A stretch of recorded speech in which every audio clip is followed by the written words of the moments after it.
Hi අද මම කකාෝ metro app එක කොහොමද ඔයාගේ ෆෝන් එකට දාගෙන පාවිච්චි කරන්න කියලා තමයි පොඩ්ඩක් කියලා දෙන්න හදන්නේ. ඉතින් මේ විදිහට ඇප් එක ඔයා ඩවුන්ලෝඩ් කරගත්තට පස්සේ ඇප් එක ඕපන් කරගන්න.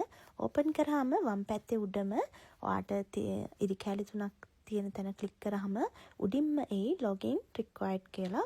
මේකට ගියාම ඔයාට පුළුවන් ඔයාට ඔප්ෂන් එකක් තෝරගන්න. ඔයා මොකක් කරාද මේකට login වෙන්න කියලා. මම කකාව තෝරගත්තා. ඒ නිසා කකාව හරහා මම ඇප් එකට ලොග් වුණා. මේ ටික කම්ප්ලීට් කරාට පස්සේ මගේ ප්‍රොෆයිල් එක මෙහෙම පෙන්නනවා. ඊට පස්සේ අපිට පුළුවන් අපිට කැමති ඒරියා එක මොකක්ද කියලා තෝරන්න. මෙතන දැනට තෝරලා තියෙන සෝල් එක මම බූසාන් එක තෝරලා බලන්නම්. මේ ආවේ බූසාන් වලට අදාළ මැප් එක. ඊට පස්සේ අපිට අපහු යමු අපි සෝල් එකටම. මේ පේන්නේ සෝල් වල තියෙන මැප් එක. මේක තමයි ටිකක් ලොකුම මැප් එක. එතකොට මේ මැප් එකේ ඔයගලන්ට යන්න ඕන තැන් සිලෙක්ට් කරලා කොතන ඉඳන් කොතෙන්ටද කියලා මේ විදිහට from to දෙන්න පුළුවන්. මම දැන් සදාන් වල ඉඳලා සෝල් ස්ටේෂන් එකට යනකල් මම යන්න සිලෙක්ට් කරනවා මුලින්ම from සදාන් to සෝල් ස්ටේෂන් තමයි මම යන්න හදන්නේ. බලමු අපි ඒක තෝරලා.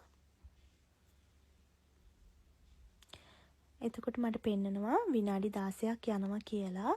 ඒ වගේම ඊළඟ ට්‍රේන් එක කොයි වෙලාවටද තියෙන්නේ සහ මම ගිහින් බහිනකොට වෙලාව කීයද 10:49ට තියෙනවා. ඊට පස්සේ 11:05 වෙද්දි මට බහින්න පුළුවන් වගේම ස්ටේෂන්ස් ටික මොනවද කියලාත් පෙන්නනවා.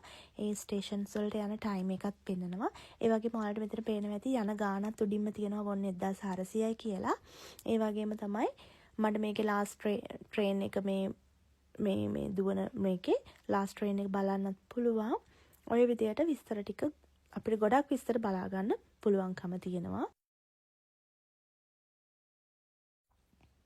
ඊට පස්සේ ට්‍රාන්සිට් එකක් එක තියෙන එකක් බැලුවොත් ඒ කියන්නේ තව ලයින් එකකට මාරු වෙලා ආපහු ට්‍රේන් දෙකක යනවා නම් මෙන්න මේ විදියට තමයි මාක් වෙන්නේ. මම ගුම්චොන් වලින් සුවෝන් යන්න දාන්නේ. මේ විදියට දැම්මහම සදාන් ඉඳලා ගුම්චොන් ගිහිල්ලා ඊට පස්සේ සුවෝන් යන තමයි පෙන්නන්නේ. අපි කොහොමද ඒකට මාරු වෙන්න ඕන කියන එකත් පෙන්නනවා ප්ලැට්ෆෝම් එක කොහෙද තියෙන්නේ කියලා. ඉතින් කොරියාවේ ඉන්න ඕගලන්ට මේ ඇප් එක ගොඩක් ලේසි වෙයි පාවිච්චි කරන්න. ඉතින් එහෙනම් ගිහින් එන්න පරිස්සමින් ඉන්න.